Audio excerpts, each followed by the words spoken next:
Me again, Louise Hvala, showing you the truth about the legal profession and the amazing people that work in it. In this episode, I'm finding out about becoming a barrister's clerk, managing family and work, and the need to knows about changing career paths.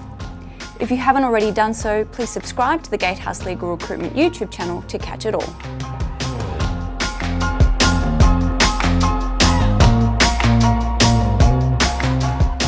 So let's begin with what made you transition from being a lawyer to a barrister's clerk? Well, like with most things, the opportunity came up at the right time. My eldest daughter's about to go into high school, my youngest son is about to go into primary school, and I also have two twins going into grade 4. So life's pretty crazy at home. And my husband also works shift work as a firefighter for the MFB. So it was pretty crazy, and I just felt that I wasn't really present at home. So even when I was home, I wasn't disconnecting from work. I'd been practicing for 10 years in litigation, was obviously taking on more complex cases as a senior lawyer that required a greater mental load, and didn't really feel that I was disconnecting from work. So I was home, but I was still fielding calls, fielding emails, reading affidavit material while I was baking for school the next day, trying to answer questions about homework. And the opportunity came up at the right time, and I thought, it was a way that I could stay in the legal industry, which I love. I could keep my contacts and still support my family. Was that role, was that something you thought about for a while, or did it just come up and you thought, I might be interested in this? So when I was a baby, solicitor Glenda McNaught retired, and she was one of the main clerks that had been going for years. And I thought, that'd be a really interesting role, but didn't really sort of think much more of it until this position came up, and I thought, yeah, it would be, because like I said, you can stay in your industry and still maintain the contacts, have regular contact with the barristers, talk to them about their cases, but also talk to them about, where they're taking their career, and that's been really interesting as well, and meeting all different types of barristers, and then obviously the solicitors that brief them. We've been speaking to so many people within the legal profession about the different jobs and careers. Can you share what you do on a day-to-day basis? Sure. So I kind of had a bit of an idea, but it's a little bit different now that I'm actually working in it to what I envisaged. It really encompasses two main areas: the administrative side of things, the actual day-to-day distributing briefs, collecting information for the barristers that help them with their day-to-day practice, obviously taking the calls and emails from people wanting to brief barristers, and their invoicing and all that sort of stuff. But then there's the business development and the marketing side of things, and I guess coming from the role of being a solicitor, I kind of know what solicitors are looking for, and how things make it easier for them to brief the right barrister. So that side of things has been really interesting for me, coming from a solicitor's role to working as a barrister's clerk, being able to help barristers find the right clients and solicitors to refer work to them. Have you found that you've had many transferable skills transfer across over to your role now? Yeah, well, obviously as a solicitor I understand what a solicitor needs from a barrister, but also what a barrister needs from a solicitor, and I always prided myself on that ability when I was a solicitor myself. So really taking that and growing it a bit more. I mean, Greens List are well known for their marketing. They do the breakfast briefings quite regularly, and those topics range from the CPD requirements of ethics and practice management to something that might be topical at the moment, like the Commission, or recent cases that we've had that might be of interest, and just topics that generally help a lot of the practitioners understand and get to know our barristers. From there, then they go, oh, I had a case like that, and then they know to brief that barrister, or at least make contact with them, maybe be able to help them. But we also do a lot of other marketing things, like social breakfasts. We had one with Bob Murphy from the Western Bulldogs for our grand final breakfast.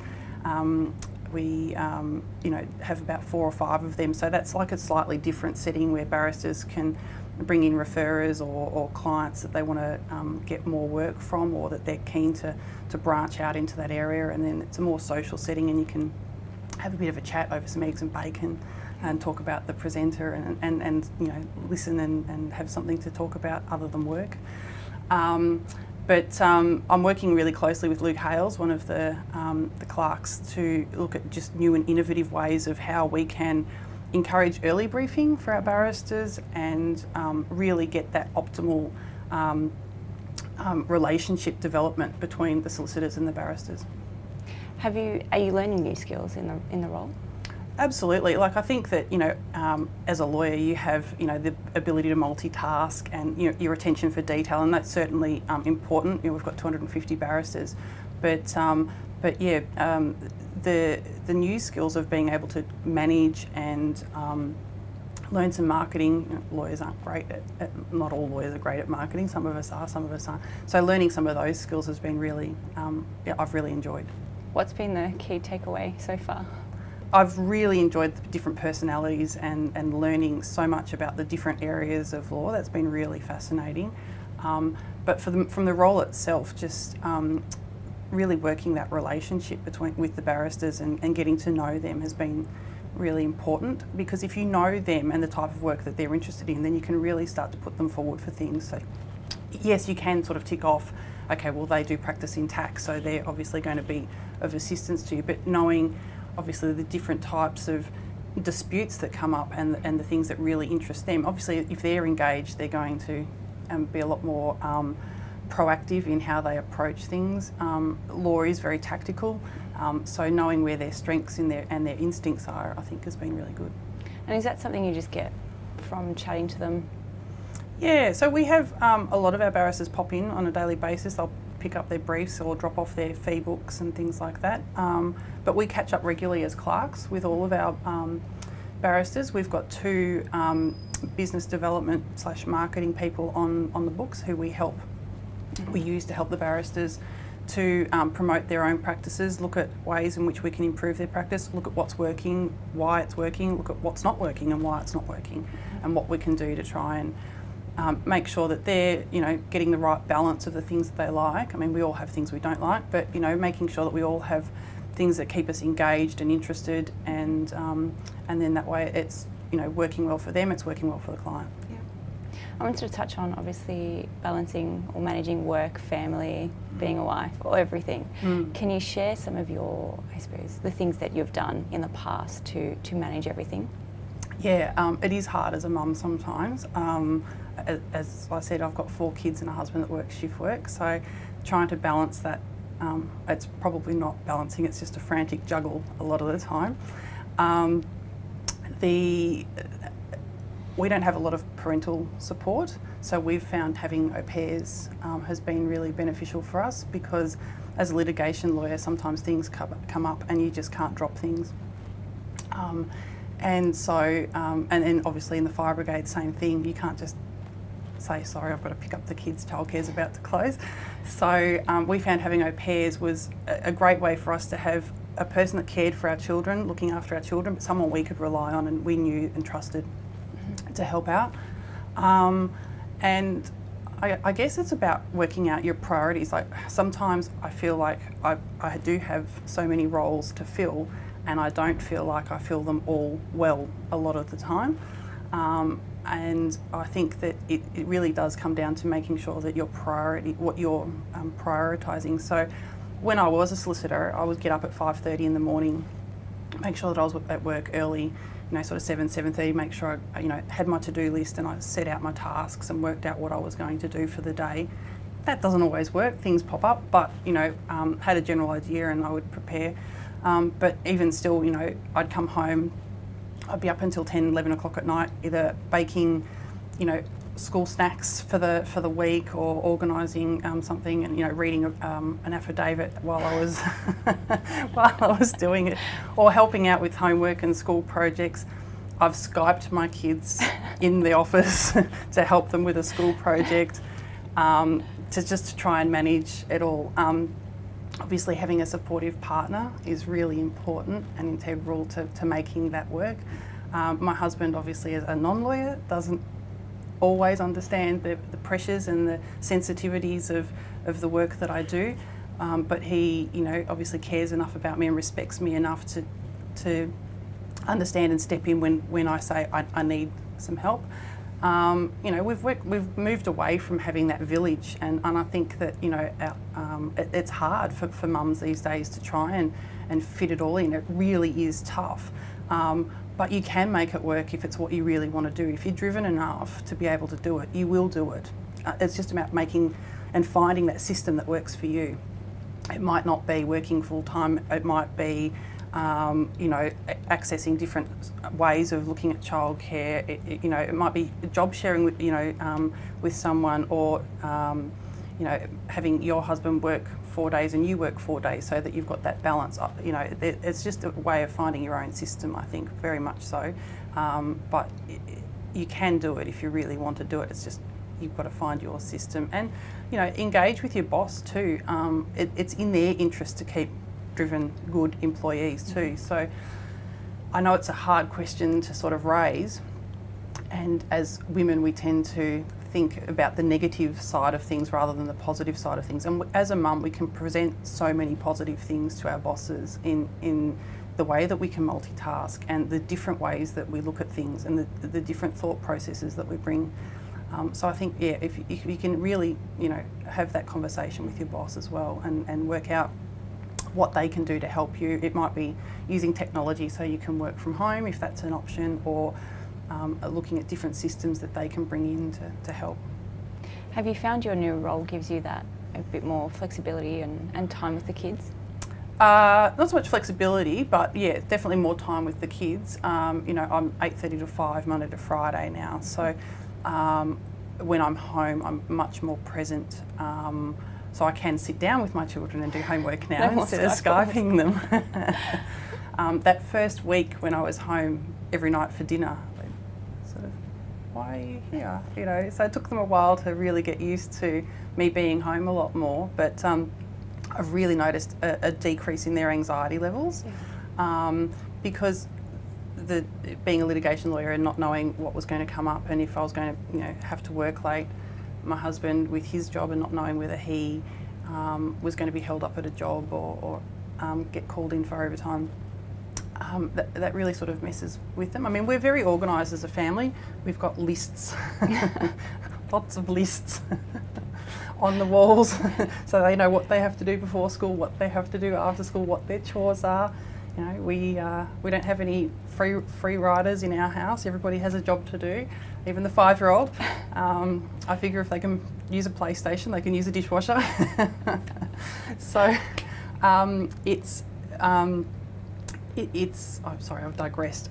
It's about making sure that you know, it is organised and everybody has some structure and form of structure. And I guess now that I've got that more firmer set times of work, that has allowed that level of complexity to come, you know, to be removed from our family, and it's a lot less of a juggle now. Everybody knows I'll be home for dinner. Do you have anything firms should be doing to support, I suppose, women wanting to do both full-time work and family? Well, obviously the advances in technology have been amazing. So most of the time we are able to work from home. That there is a downside to that, because you can be up at 11 o'clock at night working. So you kind of feel like you're on all of the time. But I guess the way I looked at it was when I was home, sometimes I would turn off my phone, because I think, well, if I was in a meeting, I wouldn't be available. Mm-hmm.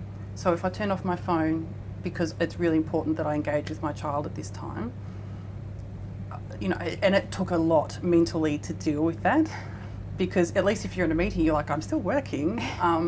But, you know, if you can do that, that might be something. So if you talk to your boss about, I am definitely out between 5:30 p.m. and 7:30 p.m, but after that I'm contactable, or before that I'm, you know, then those sorts of things might be something that allows the mum to feel that they're still engaging with their kids in the right way and at the right time.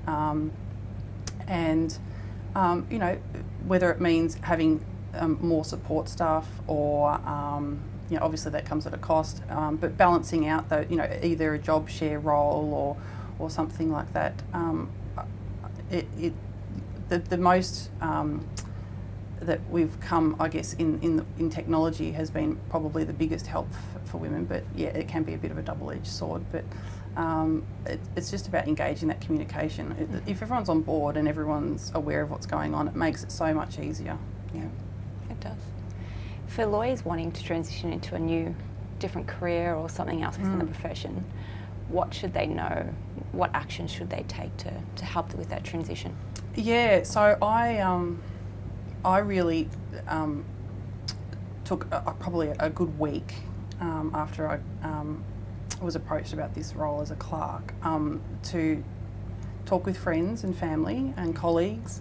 I also have a career coach, Robert Cunyo, so I spoke to him and really tried to balance out what it was that I was looking for, why it was that this role interested in me, why I was looking to move away from litigation.